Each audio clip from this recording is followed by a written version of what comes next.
Hi there, this is Tripp, and welcome to this video, which is the first of 3 videos I'm going to be putting out in the coming week or so, outlining some ideas from the forthcoming online training, the Freestyle Mindshifters Toolkit. Now, with each of these videos I put out, I want to share a powerful idea with you, or some powerful information, some knowledge with you, that if you're interested in, or if you already work with people to help them make changes in their lives, this is information that's going to be useful for you. So if that's something you're interested in, whether it be formally in professional practice or whether it be just because you enjoy having the skills and the capacity to help your friends make significant changes in their lives, whichever it is, the information I'm sharing in these videos, I'm hoping is going to be extremely useful to you. That's my intention. So in this video, this particular video, the first of 3, what I'm going to be doing is I'm going to be sharing with you very, very briefly a condensed overview of what I call the Trance and Transcendence model. And this is a key idea. This is the idea that underpins everything that's going to be covered, the whole approach of the Freestyle Mindshifters Toolkit. Okay, it's the Trance and Transcendence model. You may have heard me talking about this a bit recently elsewhere, but I'm going to go into it a little bit more here. Before I do, I just want to say something about the whole concept of the Freestyle Mindshifters Toolkit. What a Freestyle Mindshifters Toolkit is a set of precision tools for assisting people to make mind shifts. And it's a set of tools held together, bound together by an understanding of human beings, how they work, how they engage with the world, how they do the things that they do, how they experience what they experience. And this understanding is important because without this understanding, all you're left with, if you want to do change work with people, if you want to do transformative work, if you don't understand human beings, if you don't understand how they engage with the world, how they do life, how they're patterned, how the patterning comes about, and if you don't understand how they learn, grow and change, how they transform, naturally, because that's all we've got, we can only work with people's natural learning, growing and changing mechanisms. If you don't understand this, you can't really work in a flexible or an adaptable way. If you don't understand people and change, all you're left with is processes or scripts. You know, and I sometimes call this being a process jockey. There's a lot of hypnotherapy trainings out there, coaching trainings, change work trainings, whatever, that teach techniques, out-of-the-box techniques. And these are wonderful. There's a lot of value to be had from these techniques if you treat them as, you know, stabilizers, training wheels, whatever you want to call them. Processes that you go through, processes to learn from. That's what out-of-the-box change work techniques are really useful as, is processes to learn from. But that's not what most people do. Most people learn them and then they sit down with people and they try and take people through the process and they have their fingers and their toes crossed hoping it's going to work. I've sometimes called this black box therapy or black box change work. You get a black box, a technique, you put somebody in one end and you hope they come out the other end changed, and sometimes they do. Sometimes this works and people get the changes they want, but other times it doesn't and nobody's left any the wiser as to what happened, what went wrong. They can't troubleshoot it, they can't make any difference. So I've never liked working that way. I like to know what I'm doing, I like to know why I'm doing it in each and every moment of a transformative facilitation, if you like. I want to be able to not just apply a tool blindly, but apply a tool intelligently. So this is what the Freestyle Mindshifters Toolkit is about. Some people might remember a video I put out a few months ago. It was a bit of a weird video on reflection. Some people said it was weird and I agree with them because the humor got missed because I recorded different bits at different times. It was the I've decided to take my work back underground video, you know. And this is what I've been doing, is creating the Freestyle Mindshifters Toolkit whilst taking my work back underground. And what I've been doing is I've been going back to many of the basic change work patterns I learned back in my NLP days and early hypnosis days, and going back through them again, knowing what I know now, and unpacking them deeper, and pulling out the individual components that make up the preformed packages, and looking deeply at what each of the components does and how each of the components works. So as a person can take that as a toolkit and apply it on the fly, with intelligence, with understanding. It means they can always be adaptable to whatever's going on in the moment. There's a quick distinction I'm going to share here. I wasn't going to share this in this video, but I'm going to right now. It's the distinction of get into versus get through. The problem with learning a changework pattern, a recipe if you like, or a script even, is people tend to approach it from the perspective of trying to get through it. They need to get through the process because at the end of the process the person's supposed to come out changed. So they're looking to get through it. You also get this when people want to make changes in their lives as well. They're eager to get through the change.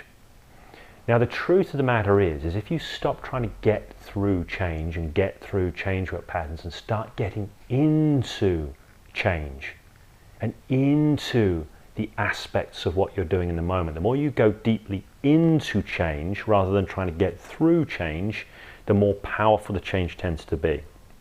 The more powerful the change is, you know.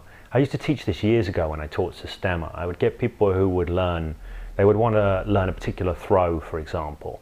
And it might be a simple throw, like a hip throw, and it looks simple on the surface. They understood the mechanics of it, and they'd think they got it, and they'd go to throw someone who had a bit more experience with them, and they'd find that they got thrown themselves.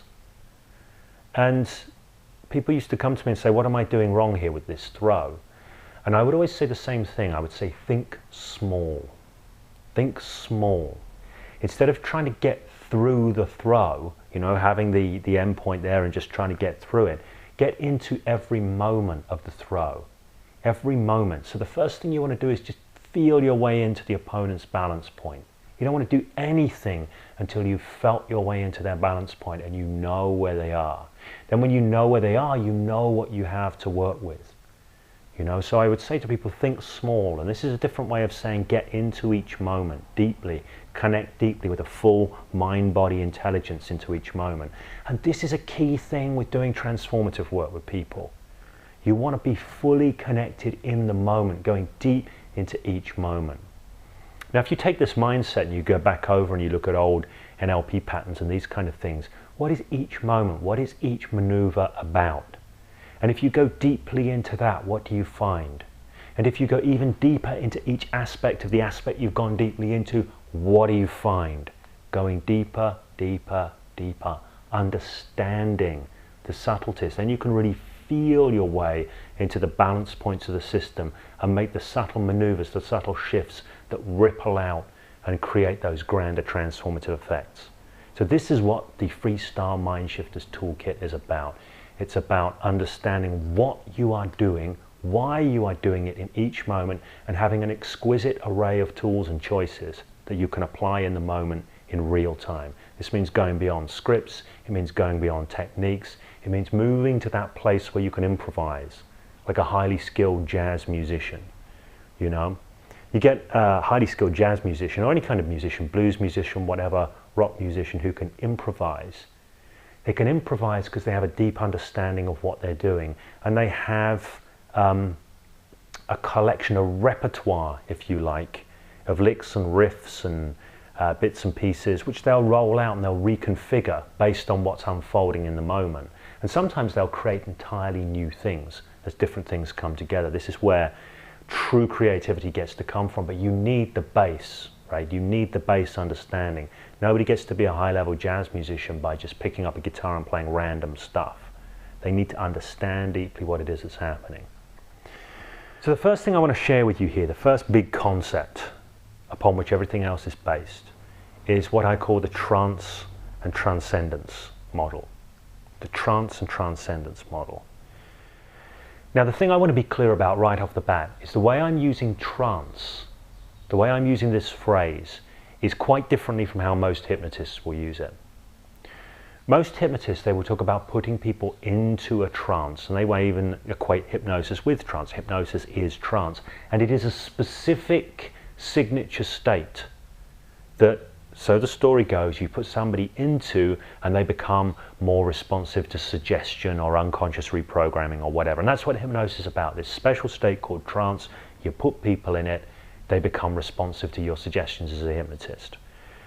Now, if you know the Hypnosis Without Trance model, you know that it was all about a rejection of that model. So you might think, well, what do you mean by trance as you're using it here, trance and transcendence? Well, I'm using the term differently to refer to something which is actually says a lot, and it's all about our everyday life, how we do life in an everyday sense, how we interact with the world, how we engage with the world. Because we interact and engage with the world through trances. Okay, we interact and engage with the world through trances. And if we didn't, we would have a really hard time doing life. Now, what I mean by this is in certain situations when certain triggers are in place and certain things are in place, in certain contexts, we will drop into a trance that enables us to interact in that context.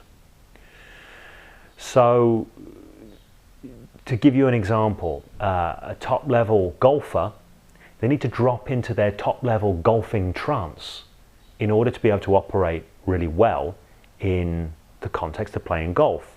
Okay?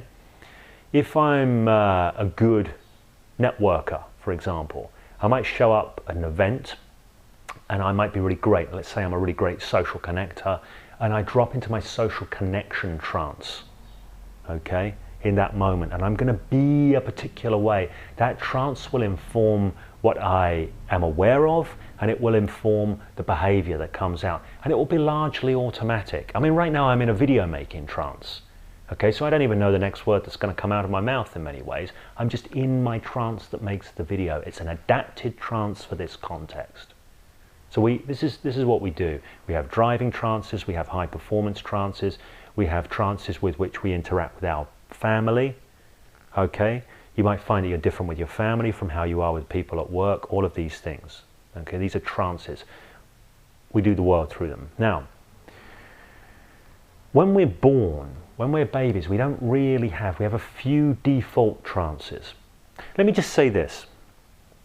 When I say trance, what I mean is a narrowing whereby everything goes away that isn't relevant to the trance, that isn't relevant to keeping the trance going. Everything else we know, everything else that we are, goes away. I remember many years ago, John Grinder, when I was doing some training with him many years ago, he's really into climbing, and he used the example of climbing. He said, when you're climbing, you want to be aware of everything that is relevant to you in climbing that face, that rock face, and you want everything that's not relevant to just be gone, disappear. And that's the nature of trance. Trance is a narrowing of perception, a narrowing of behavioral response, and when things narrow, everything else goes away, and that helps us be more effective at doing what we do. And there's a downside to it as well, because we can end up with toxic trances as well. I might have a trance that enables me to go into connection mode when I'm at a network meeting, but I might have a toxic trance that puts me into a paranoid and reactive mode when I'm in the very same context. You see what I mean? The same person's unlikely to have two. I don't use my paranoid reactive trance anymore. I use my connector trance because I rebuilt the trance at some point, you see. So trance is about the narrow patterns of perception and behavior that fit contexts in our lives. We either have functional trances or dysfunctional trances. Examples of dysfunctional trance might be habitual rage trances, procrastination trances, fear trances, phobic trances, compulsive trances, addictive trances, all of these things. You might have somebody who can't look at a pile of donuts without consuming the whole thing. And afterwards they say, I don't know what happened to me. I remember working with a client once who said, I just look across at the passenger seat of my car and there's the empty donut packet. Everything else about who they are goes away. They consume the donuts. But in this instance, that trance is not supporting them in their lives. Okay? Now, when we're born, we have these reflexive trances. We have a suckle, we have a grasp, we cry when we're hungry. There's a good chance that a baby isn't aware of hunger in the same way that an adult is. It's not even a conscious response. It's just something happens and something happens. The behavior emerges from what's occurring in the moment. That's a very trance-like thing. But what we're lacking is a whole bunch of functional trances through which we can engage with the world. Okay, we're lacking those, and we have to build them. And that's what we do. We have within us what I call a generative faculty. This is going to be important when we get into the Freestyle Mindshifters Toolkit stuff, the generative faculty. Because in doing change work with people, or coaching, or transformative work, or whatever you want to call it, you need to be aware, you need to be able to switch on the generative faculty within a person, because adults often switch it off. It's running really powerfully with kids, but adults often switch it off. We need to be able to switch on the generative faculty and utilize that in retrancing ourselves or our client, whatever that we're working with, okay? The generative faculty is the creator of trances. Okay, the generative faculty is the creator of trances. It's switched on in a baby, and that baby gets busy generating a whole range of trances through which it can bring itself to bear upon the world, so as when it's an adult, it doesn't need people to take care of it anymore. Or at some point, it transcends the need of other people to take care of it. Now, people who grow up and have really well adapted trances for doing and creating the life that they want to create, well, everything's swell. Okay, but a lot of people end up with maladapted trances, trances that are undermining them in what they want to create in their life, and trances that are undermining them in their everyday experience and fulfillment. Okay, so the work that I do, whether it's in a coaching context, ongoing, doing developmental work, or doing something issue specific, is always about changing trances or transcending trances. Because this is the flip side of it. Any trance is inherently exclusive. Everything else about who we are goes away when we're in the trance. Another thing that also goes away tends to be a lot of our generative faculty that I mentioned earlier, this aspect of self that we want to use in recreating trances. So the totality of who we are beyond any individual trance is what I call the transcendent self. The transcendent self, transcendent, ending trance, goes beyond every trance and has the capacity to end any trance and also create new trances.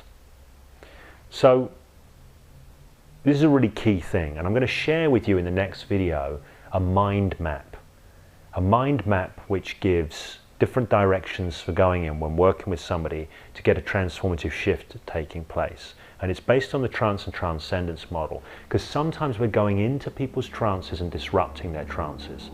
Sometimes we're going in and creating new narrow trances, but sometimes what we're ending up doing is working with the person at a transcendent level, the totality of who they are beyond all trances.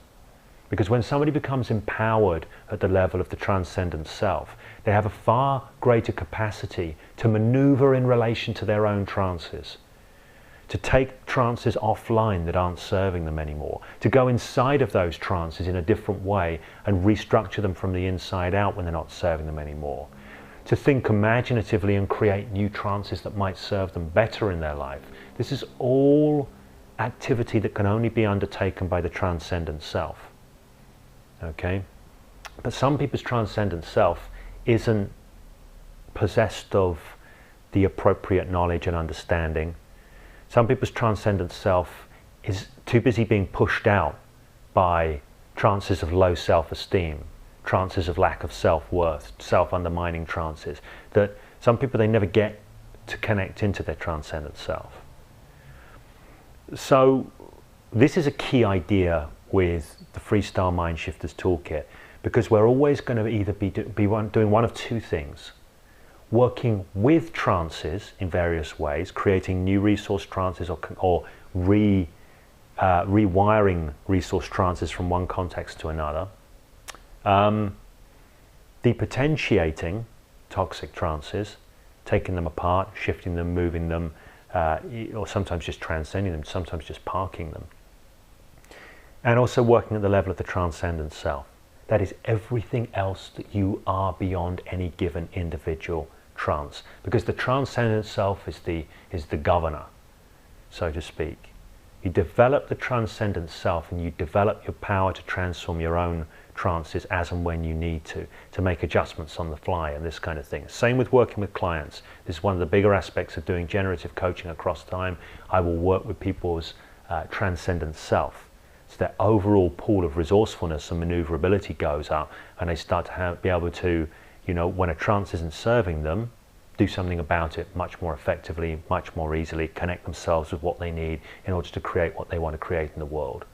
Okay, so the transcendent self, very, very important. The generative faculty, very, very important. I'm not going to go into the relationship between the two right now, but these are important aspects. Okay, so I hope that's made some kind of sense for you. And what I'm hoping is, as you listen to that, consider that idea. Think about these areas of life. What are the trances in your life that undermine you? You know, what are the habitual reaction sets that you get within specific contexts that are not supporting you in creating the life that you want to create for yourself? And what are the trances that really do support you? What do you like when you're at your best? You know, what do you do well? What do you do well? And when you're doing that thing well, what's that like? Because that's a trance too, you see. And they might not be obvious things. There's plenty of things we all do well. We can walk down the street well. You know, we'd say, oh, well, that's not an important thing. It's still trance-based behavior. Okay, we don't have to, it's such a powerful trance, we don't have to do anything about it. If somebody came rushing in the room to attack me now, I'd run across the room, or I'd attack them back, or whatever. I'd go into a trance response that I had to give no thought to whatsoever. That's the nature of trance. So just start thinking about trances. Now, I'm going to give you like one last pro tip here, because I'm talking about you looking from the inside out at the trances that you do life through and starting to become more aware of them. But that's not what the Freestyle Mindshifters Toolkit's about. It's about working with other people, although I always recommend going there first inside of yourself. You know, become a better witness to your own processes and a better witness to your own trances, and then you will be able to spot what's going on trance-wise in other people. Because here's my pro tip. When you start seeing that people are in a trance at any given time, or they might be more in their transcendent self, and when you start looking at trance in, and we're going to talk about this in the program more deeply, in terms of bandwidth of trance. Some people will be in broader bandwidth trances, which includes more of who they are. Some people will be in narrow bandwidth trances, which excludes. Rage is a great example of a real narrow bandwidth trance. When somebody's in a rage, they are absolutely sure that the thing that they are in a rage with is wrong and bad and whatever, in a very simplistic way. They don't have a lot of nuance thinking about it, because all of that goes away. It doesn't mean they don't have the capacity within their transcendent self to think in a nuanced way, but that's gone while they're in the rage trance. Okay, so it's a very narrow bandwidth trance. A lot of toxic trances are narrow bandwidth. A lot of threat processing trances are narrow bandwidth trances. And it makes sense. If we've tagged something as a threat, we don't want to have a lot of nuanced thinking. We just want to do something basic, fast, quick and dirty.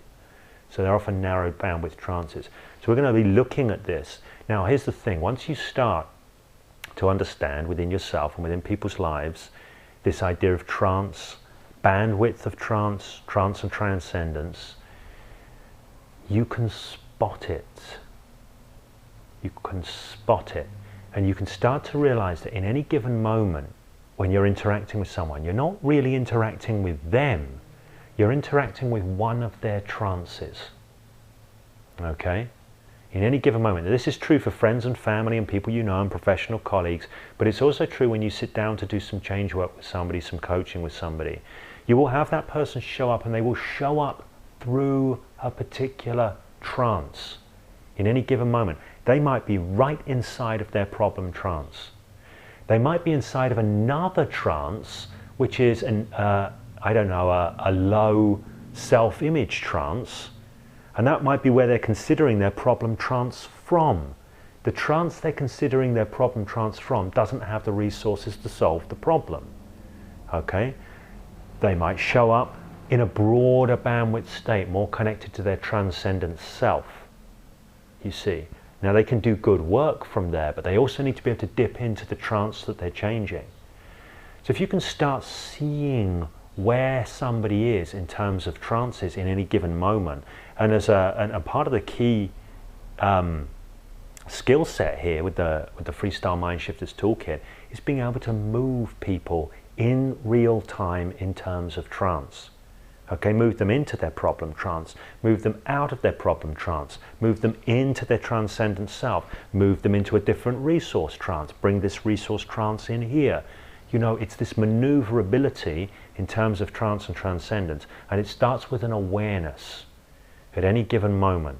You know, and if you can start to sit down with clients and think, are they in their problem trance right now? Or are they in a more transcendent space? You know, are they in a different trance that isn't the problem trance itself, but is a problem trance in terms of us doing effective work together? Because that can often happen. Somebody can show up and the trance state that they're in is one of being shut down and protected, and you want to do some work and you're not going to do some work from that trance space. It's not going to happen. So you have to shift things first. You have to shift things first. Okay, so have some awareness of these things. Look about you in life. Look about in your own experience. Look at other people. See where you can see this. Because the ideas I've shared with you here, you see, while they're intellectual ideas, they don't make any difference. But if you take those ideas and you start looking to see where you can see this unfolding, happening around you, happening within you, then they will start to inform you at an operational level. Okay, at an intellectual level, they won't do anything. Get them down to an operational level. This is something we're going to continue with the next few videos, and we're going to start to continue when we get into the program proper. Okay, with regard to the Freestyle Mindshifters Toolkit online training, the program proper, it's coming up very, very soon, within the next few weeks. I'm not going to say the dates inside the video here because I'm just finalizing a few details on that. But somewhere around this video, you will find the dates. Check out the dates. You'll find a link. You'll find a way that you can get onto this training if it's something you know is already interesting to you. If you're not 100% sure yet that you want to go ahead, you want to do this training, that's cool. There's going to be a couple more videos. They're not sales videos. They're videos where I'm going to share more about what's going on, help you make an informed choice about whether this is information you want in on or otherwise. Either is good. Okay, take care of yourselves until the next video.